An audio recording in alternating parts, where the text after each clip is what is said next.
So hello everyone, welcome to student family. और finally हमारी ये फर्स्ट लेक्चर से रहने वाली है बिजनेस मैनेजमेंट की, जहाँ पे हम ढेर सारी एमसीक्यू को करने वाले हैं। इसके पहले हमारी बहुत सारी लेक्चर्स वगैरह आई थी, जिसमें हम लोगों ने एक अच्छे वे में उसको कवर अप कर रहे थे, जहाँ पे हम थ्योरी एंड एमसीक्यू वगैरह को साथ साथ लेकर चल रहे थे। उसमें से जितने एमसीक्यू बन रहे थे उसको भी हम वहाँ पर ध्यान वगैरह दे रहे थे। तो टाइम को देखते हुए हमारी जो टाइम मैनेजमेंट है वो पूरी तरह से कंप्लीट हो जाए, आपके एग्ज़ाम तक जितने भी आपके सिलेबस वगैरह हैं वो पूरी तरह से हम कंप्लीट कर लें। इसीलिए हम लोगों ने सिर्फ एमसीक्यू पे ही डिपेंडिंग रहना चालू कर दिया है, क्योंकि एमसीक्यू ही आपके क्वेश्चन सेंटेंस वगैरह में पूछने वाले हैं। तो हम सिर्फ एमसीक्यू वगैरह को ही देखने वाले हैं, एमसीक्यू वगैरह करने वाले हैं। वहाँ पर बहुत ढेर सारे एमसीक्यू वगैरह प्रैक्टिस करेंगे, चाहे वो हमारे अकाउंटेंसी हो, बिजनेस मैनेजमेंट हो, इकोनॉमिक्स हो या एन अदर्स और भी टॉपिक्स हो।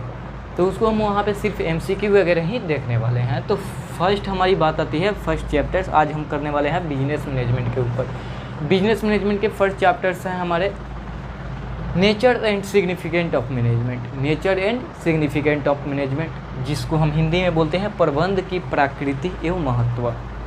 प्रबंध की प्रकृति एवं महत्व। इसके पहले हमारी इस पे लेक्चर्स ऑलरेडी डिटेल्स लेक्चर्स आप सभी के बीच जा चुकी है। अगर आपने उसको नहीं देखा है अभी तक, तो सबसे पहले आप प्लेलिस्ट में जाइए। Patna university BCom playlist already एक गिवन कर दिया गया है, बना दिया गया है। आप उसमें जाइएगा, वहाँ पे आपको सीक्वेंस वाइज हमारी जो भी बिजनेस मैनेजमेंट की क्लासेस चली हैं वो सारी लेक्चर्स आपको अवेलेबल्स वहाँ पे मिल जाएंगे। तो आप वहाँ से पहले उसको भी देख सकते हैं। उसको देखने के बाद से यहाँ पे समझने में थोड़े से अच्छे तरीके से अंडरस्टैंडिंग करने में आपको सभी को अच्छा रहेगा। तो चलिए हम फर्स्ट में स्टार्ट करते हैं अपनी सिग्निफिकेंट ऑफ मैनेजमेंट, यानी nature and significant of management, प्रबंध की प्रकृति एवं महत्व। सबसे पहले प्रबंध की प्रकृति एवं महत्व में कुछ 3 measures refer for the depending upon 3 concessions for the in this chapters. इस चैप्टर्स में 3 मेजर डिपेंडिंग है। इस चैप्टर्स में महत्वपूर्ण की पॉइंट्स है जहाँ से ये चैप्टर्स डिपेंड करता है, इसी आधार पर डिपेंड करता है। फर्स्ट में क्या है? प्रोसेस, मैनेजमेंट के प्रोसेस। मैनेजमेंट के प्रोसेस आप सभी को पता ही है। मैनेजमेंट के प्रोसेस कितने होते हैं? तो 5 होते हैं। बहुत सारे ऑथर्स वगैरह हैं जिन्होंने अलग अलग डिफिनीशंस में अलग अलग मैनेजमेंट तक को डिस्क्राइब किया हुआ है, लेकिन यहाँ पे देखा जाए तो मैनेजमेंट के जो प्रोसेस होते हैं वो 5 होते हैं। कौन कौन से? तो POSDC, जो लूथर गुल्ली के द्वारा गिवन किया गया है। लूथर गुल्ली के द्वारा गिवन किया गया है, याद रखिएगा। POSDC यानी किन के द्वारा ये गिवन किया गया है? तो लूथर गुल्लिक, GULLIK के गुल्लिक। यहाँ से क्वेश्चंस बन सकते हैं। POSDC किन के द्वारा गिवन किया गया है? तो लूथर गुल्ली के द्वारा। इसमें बहुत सारे MCQ वगैरह भी आप सभी को प्रोवाइड किए गए हैं। एंड जो भी हमारे ऑथर्स वगैरह हैं जिन्होंने डिफिनेशंस वगैरह गिवन किए गए हैं हमारे मैनेजमेंट के ऊपर, तो उनके बहुत सारे हमारे MCQ वगैरह ऑलरेडी हम लोग डिस्कस कर चुके हैं। अगर आपने अभी तक नहीं देखा तो उसी प्लेलिस्ट में जाकर आप वहाँ से भी ये सारी बातें देख सकते हैं। एंड डिटेल्स इसके ऊपर वीडियो वगैरह भी प्रोवाइड किए गए हैं, तो आप उसको भी देख सकते हैं। तो फर्स्ट में बात आती है हमारी मैनेजमेंट में प्रोसेस किस तरह से ये डिपेंड करता है। इसी के आधार पर हमारी जो मैनेजमेंट है वो पूरे चैप्टर्स ये बोल सके तो पूरी हमारी मैनेजमेंट की बुक इसी पे आधारित है, प्रोसेस के ऊपर। प्रोसेस क्या है हमारे? तो POSDC। अब कहने का सेंस क्या है? तो P का मतलब होता है प्लानिंग। P का मतलब क्या होता है? प्लानिंग। प्लानिंग क्या है? हमारा प्राइमरी फंक्शंस है, प्राइमरी फंक्शन है प्लानिंग। हमारा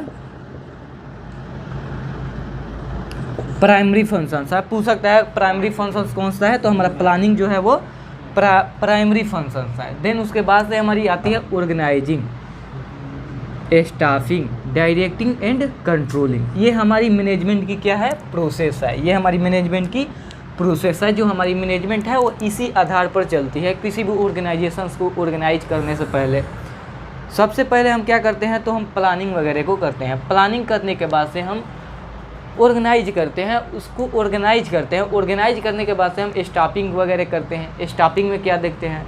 कि कौन से स्टाफ किसके लिए, कौन से पोस्टिंग के लिए क्या एलिजिबिलिटी है, कौन इसमें एलिजिबल्स है, रिक्रूटमेंट करते हैं एंड देन सिलेक्शंस करते हैं। ये सारी बातें हमारी किस में आ जाती हैं, स्टाफिंग में आ जाती है। डायरेक्टिंग में हम देखते हैं कि कोई एक पर्सन जो कि अपनी मैनेजमेंट को अच्छी डायरेक्शंस में चौंपा सके, अच्छी डायरेक्शंस अच्छी वे में बता सके। अब यही देखते हैं कि जो भी हमारी मैनेजमेंट कर रहा है वो अच्छे डायरेक्शंस में जा रही है कि नहीं जा रही है, एंड देन उसके बाद से हम कंट्रोलिंग करते हैं, देखते हैं कि जो भी हमने मैनेजमेंट किया वो अच्छे तरीके से चल रहा है या नहीं चल रहा है, क्या लॉसेस है, क्या प्रॉफिट है, क्या गेन किया। ये सारी बातें हम कंट्रोलिंग में ही करते हैं। और कंट्रोलिंग जो है वो हमारा लास्ट स्टेप होता है। कंट्रोलिंग क्या होता है, हमारा लास्ट स्टेप होता है।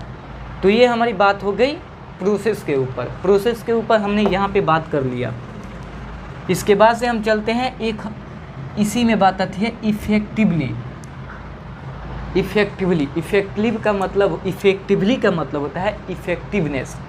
इफेक्टिवनेस का मतलब होता है कि विथिन द टाइम फ्रेम, अपने टाइम फ्रेम के अंदर ही अपनी मैनेजमेंट को क्या करना, अच्छी तरीके से ऑर्गेनाइज करना, चलाना, अच्छी तरह से चलाना। जो भी हमारे पास टाइम फ्रेम है, मान लेते हैं किसी भी ऑर्गेनाइजेशंस में कोई भी प्लानिंग वगैरह की है, प्लानिंग वगैरह करने के साथ साथ ऑर्गेनाइज किए। अब ये नहीं ना कि 1 साल की वर्किंग पीरियड है, हमने उसको बढ़ाकर कर दिया 5 ईयर्स, तो टाइम को भी मैनेजमेंट करना पड़ता है। तो इसीलिए यहाँ पे इफ़ेक्टिवली मतलब होता है विथिन द टाइम फ्रेम, यानी अपने टाइम फ्रेम के अंदर में क्या करना, अपनी काम को कंपाइल करना, अपनी काम को कंपाइल करने के बाद से इफ़ेक्टिवली उसको क्या करना, अचीव करना, इफ़ेक्टिवली उसको अचीव करना। इफ़ेक्टिवली का मतलब क्या होता है, इफ़ेक्टिवनेस का मतलब होता है मिनिमम रिसोर्सेस या मिनिमम कॉस्ट में, यानी कि कहने का मतलब है कि अपने टाइम फ्रेम के अंदर ही अपनी काम को अच्छे तरीके से करना, कम रिसोर्सेस में, कम संसाधनों में उसको क्या करना, कंप्लीट करना। इसी को हम बोलते हैं मैनेजमेंट। और जो हमारी मैनेजमेंट है वो किस पे डिपेंड है, तो हमारी जो मैनेजमेंट है वो प्रोसेस के ऊपर डिपेंड है। प्रोसेस कौन कौन से हैं, प्लानिंग जो है हमारा फर्स्ट प्रोसेस है, यानी हम उसको प्राइमरी फंक्शंस भी बोल सकते हैं। Planning, organising, staffing, directing and controlling, ये हमारी बातें हो गई। अब यहाँ से हम चलते हैं अपनी MCQ के ऊपर। बहुत सारे हमारी MCQ हैं जहाँ से हमारी क्वेश्चंस वगैरह आने की संभावनाएं हैं। तो nature and significant of management की बहुत सारे MCQ है, तो हम MCQ को देखते हैं। देन उसके बाद से हम देखेंगे कि क्या किस तरह से रहने वाली है, हम MCQ वगैरह को देखते हैं।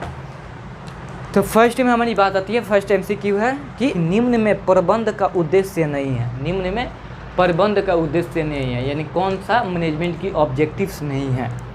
लाभ अर्जन करना, जाहिर सी बात है जब भी हम ऑर्गेनाइजेशंस को ऑर्गेनाइज करेंगे, किसी भी ऑर्गेनाइजेशंस को ऑर्गेनाइज करेंगे तो वो लाभ के मोटिव से ही ऑर्गेनाइज करेंगे।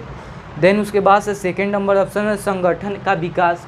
अब ऑर्गेनाइजेशंस का ऑर्गेनाइज कर दिया तो उसकी विकास को भी तो हम देखेंगे कि जो भी उसकी ऑर्गेनाइजेशंस की जो भी हमारी ऑर्गेनाइजेशंस की फ्यूचरिस्टिक्स हैं उसको अच्छे तरीके से क्या करना, आगे लेकर जाना। हम ऑर्गेनाइजेशंस की विकास को भी देखेंगे।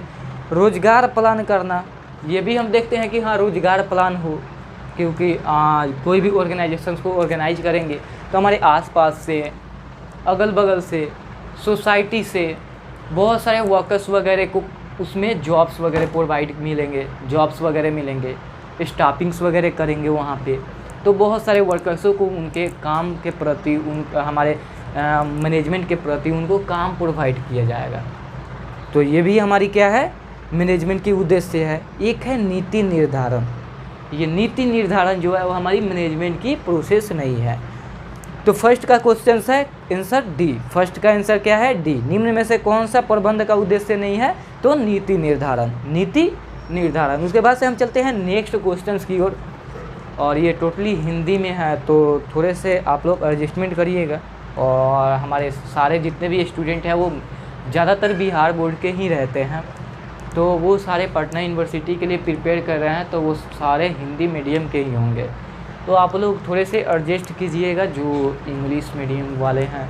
तो मैं यहाँ पे डिस्क्राइब करते रहूँगा बीच बीच में, क्योंकि जो क्वेश्चंस है वो हिंदी में ही हैं, तो थोड़े हिंदी में अच्छी पकड़ नहीं है। तो चलिए हम नेक्स्ट क्वेश्चन की ओर चलते हैं, क्वेश्चन नंबर सेकंड की ओर। तो क्वेश्चन नंबर सेकंड कहता है कि प्रबंध विज्ञान के किस रूप में है। तो प्रबंध जो है वो हमारा सिंपल साइंस के रूप में है, यानी सरल विज्ञान के रूप में है। क्या है? सरल विज्ञान के रूप में है। यहाँ पे ऑप्शंस में है पूर्ण विज्ञान, अर्ध विज्ञान, सरल विज्ञान, इनमें से कोई नहीं। तो हमारे क्या होंगे? सरल विज्ञान के रूप में। एंड उसके बाद से हम चलते हैं नेक्स्ट क्वेश्चन की ओर। क्वेश्चन नंबर 3 कह रहा है कि नीति निर्धारण किस कार्य है। नीति निर्धारण का कार्य है, नीति निर्धारण का कार्य है उच्च स्तरीय प्रबंधन का। नीति यानी पॉलिसी को ऑर्गेनाइज करते हैं हम किस स्तरीय लेवल पे करते हैं। हमारी कितनी लेवल, कितनी मैनेजमेंट की लेवल होते हैं? तो 3 होते हैं। कौन कौन से? Top level, middle level and lower level, या जिसको हम सुपरविजरी लेवल भी बोलते हैं। तो उसी में बोल रहा है कि नीति निर्धारण करना यानी पॉलिसी को लागू करना, ये कौन सी स्तरीय प्रबंधकों का कार्य है? स्तरीय प्रबंधकों का कार्य है। तो ये हमारा उच्च स्तरीय प्रबंधकों का कार्य है, यानी टॉप लेवल मैनेजमेंट का कार्य है नीति को निर्धारण करना। उसके बाद से देन हम चलते हैं 4th नंबर क्वेश्चन की ओर। प्रबंध व्यक्तियों का विकास है ना कि वस्तुओं का निर्देशन। यह कथन किनके द्वारा गिवन किया गया है?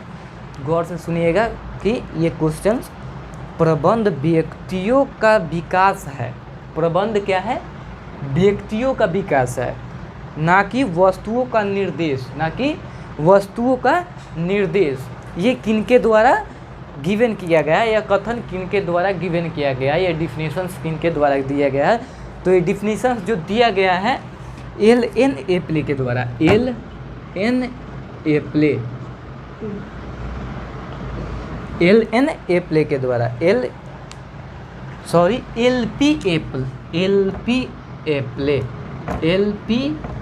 एप्ले के द्वारा। किनके द्वारा दिया गया है?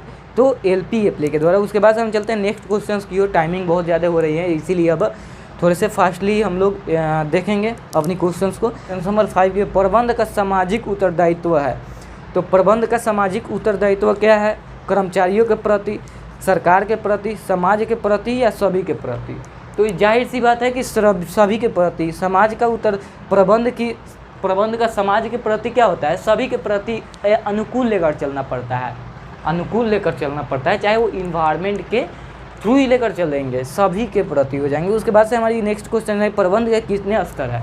तो प्रबंध के कितने स्तर है? 3 स्तर है, top level, middle level and supervisory या लोअर लेवल भी जिसको हम बोलते हैं। एंड उसके बाद से हम चलते हैं नेक्स्ट क्वेश्चन से। क्वेश्चन नंबर 7 क्या है? प्रबंध क्या है? प्रबंध क्या है? कला है, विज्ञान है।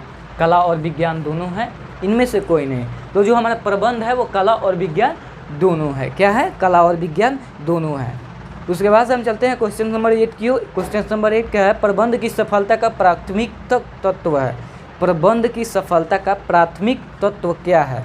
प्राथमिक तत्व है तो संतुष्ट कर्मचारी, अत्यधिक पूंजी, बड़ा बाजार, या अधिकतम उत्पाद। तो जाहिर सी बात है अत्यधिक पूंजी। जब तक हमारे पास ज़्यादा कैपिटल्स नहीं होंगे तब तक हम कुछ नहीं कर सकते हैं। तो इसीलिए जो हमारा है प्रबंध की सफलता का प्राथमिक स्रोत है, प्राथमिक सोर्स जो है वो अत्यधिक पूंजी, यानी ज़्यादा से ज़्यादा कैपिटल होंगे तभी हम अपनी ऑर्गेनाइजेशंस की ऑब्जेक्टिव को अचीव कर सकेंगे। एंड नंबर 9 के क्वेश्चन नंबर 9 क्या कहता है? भारत की प्रगति की धीमी गति का प्रमुख कारण का अभाव है। कुशल प्रबंध, मानव शक्ति, संसाधन, ये सभी। तो वही हमारी धीमी गति का प्रमुख का कारण है। भारत की प्रगति की धीमी गति का प्रमुख का कारण। क्वेश्चन नंबर 10 की ओर। क्वेश्चन नंबर 10 क्या कह रहा है कि देश के अनुसार प्रबंध व्यक्तियों का विकास है, न कि वस्तुओं के निर्देश। तो ये किनके द्वारा गिवन किया गया है? तो ये गिवन किया गया लॉरेंस एप्ले के द्वारा। लॉरेंस एप्ले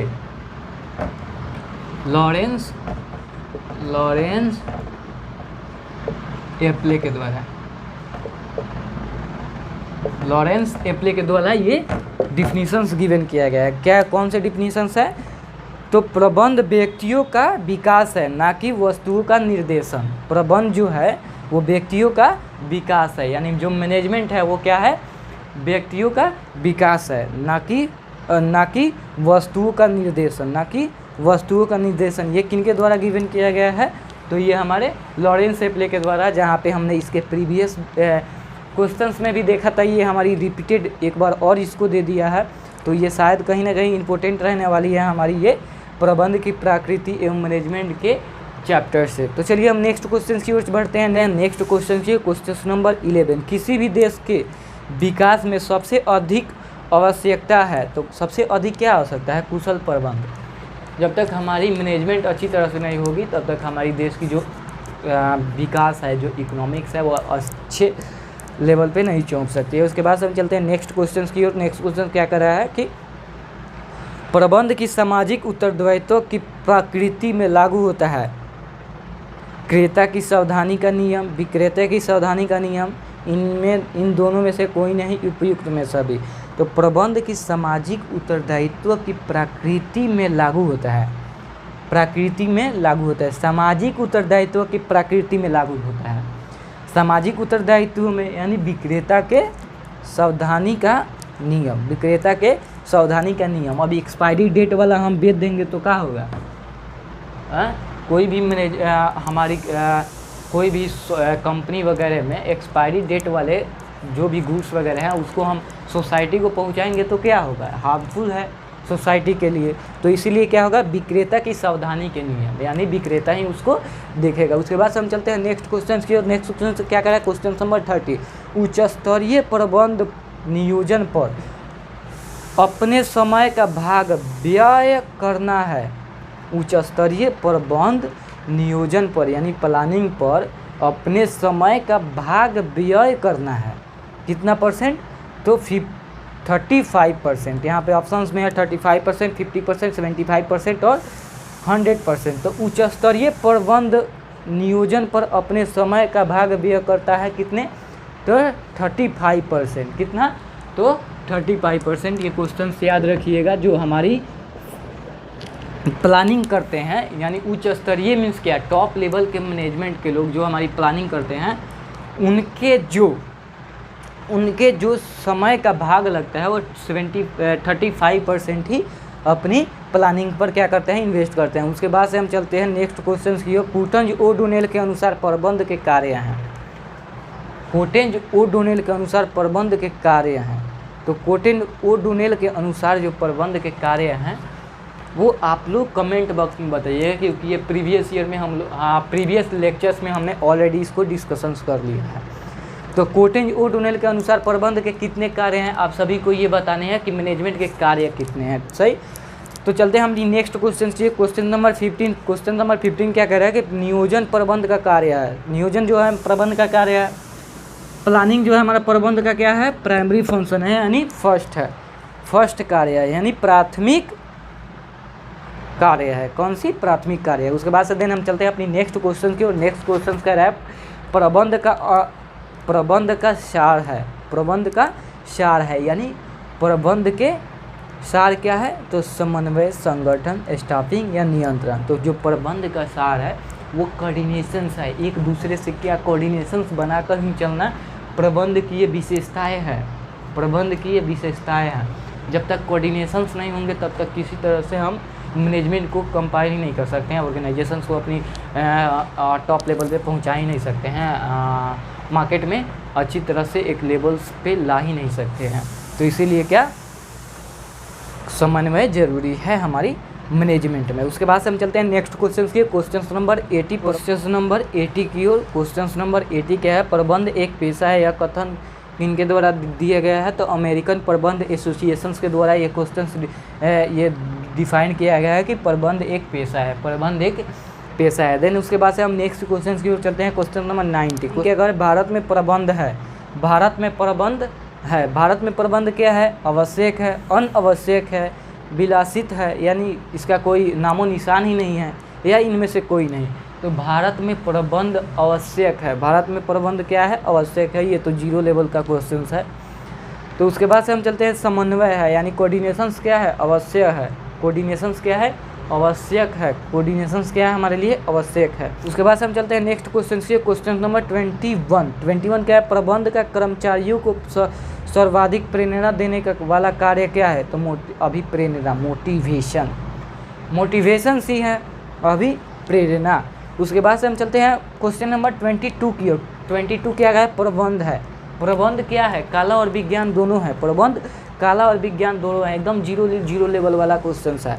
आप सब एकदम आराम से कर दीजिएगा, मतलब कि अगर एग्जाम में आ जाए ऐसे क्वेश्चन तो जाहिर सी बात है कि आप लोग अच्छे तरीके से करके आइएगा। और पटना यूनिवर्सिटी है तो पटना यूनिवर्सिटी में यहाँ से कुछ अलग नहीं करने वाला है, इसी में से आपको क्वेश्चंस वगैरह पूछेगा। तो ज़्यादातर हम फोकस लेकर चल रहे हैं पटना यूनिवर्सिटी के ऊपर, क्योंकि पटना यूनिवर्सिटी यहीं से क्वेश्चंस वगैरह को उठाता है। उसके बाद से हम चलते हैं नेक्स्ट क्वेश्चन, क्वेश्चन नंबर 23।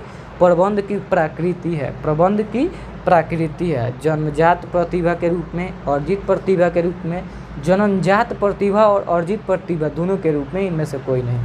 तो प्रबंध की जो प्रकृति है, प्रबंध की जो नेचर है वो जन्मजात और अर्जित प्रतिभा, यानी इसको पहले से भी आ रहा है और कुछ अर्जित करके भी इसमें कंपाइल किया गया है। तो प्रबंध की प्रकृति क्या है, जन्मजात प्रतिभा तथा अर्जित प्रतिभा दोनों है। एंड उसके बाद से हमारी क्वेश्चन नंबर 24 आती है कि समन्वय स्थापित किया जाता है। तो जो समन्वय है यानी कोऑर्डिनेशंस है, वो कोऑर्डिनेशंस कहाँ पे हम स्थापित करते हैं, तो कोऑर्डिनेशंस जो स्थापित करते हैं वो उच्च स्तरीय प्रबंधकों के द्वारा किया जाता है, उच्च स्तरीय प्रबंधकों के द्वारा किया जाता है। क्या चीज़, कोऑर्डिनेशन, समन्वय। जॉर्ज और टेरी के अनुसार प्रबंध के कार्य हैं, जॉर्ज और टेरी के अनुसार प्रबंध के कितने कार्य हैं, तो जॉर्ज और टेरी के अनुसार प्रबंध के कार्य 4 है। कौन कौन से सर, कौन कौन से हैं हमारी, 2 मिनट इसको मिटा लें। अब जॉर्ज और टेरी के अनुसार हमारी तरह से है तो हमारी 4 टाइप से, अब 4 टाइप से है तो कौन कौन सी है तो हम यहाँ पे देख लेते हैं। जॉर्ज और टेरी के अनुसार, इसके पहले भी हमारी वीडियो में ऑलरेडी हम इसको डिस्कस कर लिए हैं कि जॉर्ज और टेरी के अनुसार हमारे 4 क्या है, 4 कार्य हैं। क्या है, 4 कार्य है। जॉर्ज और टेरी के अनुसार हमारे कितने कार्य हैं, 4 जाने कार्य है। क्या है, POAC। अब इसका कहने का मतलब क्या है, planning, organising, accounting and controlling. Planning, organising, accounting. Accounting किस तरह से लिखाएगा तो ACOUNTING, इस तरह से। यहाँ पे ये अकाउंटिंग के डिफिनीशंस दिए हुए हैं। अकाउंटिंग ACOUNTING ये किन के द्वारा गिवन किया गया है, तो जॉर्ज आर टेरी के द्वारा कितने डिफिनीशंस दिए हैं। इन्होंने कहा कि प्लानिंग जो मैनेजमेंट के कार्य हैं वो 4 है। कौन कौन से, planning, organising, accounting and controlling. Controlling CONTROLLING, controlling. ये किन्होंने किए कहा था, तो जॉर्ज आर टेरी ने कहा था। यहीं पे हमारी जो क्वेश्चंस थी वहाँ यहीं पे समाप्त होती है। तो फाइनली हम लोगों ने यहाँ पे देख लिया प्रबंध की प्रकृति एवं महत्व के, यानी nature and significant of management के जितने भी हमारे MCQ बन रहे थे इस चैप्टर से देख लिया यहाँ पे। देन उसके बाद से हमारी जो नेक्स्ट चैप्टर्स रह जाती है, नेक्स्ट चैप्टर्स है प्रबंध के सिद्धांत, यानी प्रिंसिपल ऑफ मैनेजमेंट, प्रबंध के सिद्धांत। इसके हमारी MCQ वगैरह हैं उसको भी हम नेक्स्ट लेक्चर्स में कंप्लीट करेंगे। और अभी तक हमारे टेलीग्राम चैनल से ज्वाइन अप नहीं किया है तो सबसे पहले जाकर हमारे टेलीग्राम चैनल से जुड़ जाइए, क्योंकि वहाँ पे आप सभी को मिलते हैं प्रैक्टिस सेट एंड सभी के नोट्स एंड आप सभी के डाउट वगैरह भी रहते हैं। तो वो सारे चीज़ वहाँ पे आप सभी को वहाँ पे कवर अप करते हुए चला जाता है। आप सभी के डाउट वगैरह भी वहाँ पे सॉल्व किए जाते हैं। तो आप सब जल्द से जल्द जाकर टेलीग्राम चैनल ज्वाइन कर सकते हैं। टेलीग्राम का लिंक हमारे डिस्क्रिप्शन बॉक्स में है, या अगर उस तरह से ज्वाइन अप नहीं हो पा रहे हैं तो आप टेलीग्राम ओपन कीजिएगा। टेलीग्राम ओपन करने के बाद से आपको लिखना है स्टूडेंट फैमिली, STUDENTS, ये एस रहना चाहिए, family FAMILY, family, student family. आपको यहाँ से जाना है, सर्च करना है टेलीग्राम पे स्टूडेंट फैमिली, वहाँ पे लिंक आपको शो होंगे। जो हमारे यूट्यूब चैनल का लोगो है वहीं सेम लोगो आपको यहाँ पे भी मिलेगा, वहाँ से आपको ज्वाइन अप कर लेना है। ज्वाइन अप करने के साथ साथ आपके जो भी डाउट वगैरह हैं एंड जो भी आप सभी के क्वेश्चंस वगैरह है एंड सारे चीज़ हमारे अवेलेबल कराए जाते हैं हमारे टेलीग्राम चैनल पे। तो टेलीग्राम चैनल पे अगर अभी तक नहीं जुड़े हैं तो जल्द से जल्द जाकर जुड़ जाइए, और अभी तक इस चैनल पे नए हैं तो सब्सक्राइब कीजिए, लाइक कीजिए एंड बेल आइकन को दबाइए और एक प्यारा सा कमेंट चिपका दीजिए ताकि हम लोग और मोटिवेट होकर आप सभी के लिए वीडियो वगैरह को बना सके, ऑर्गेनाइज कर सके, आप सभी के लिए प्रोवाइड कर सके।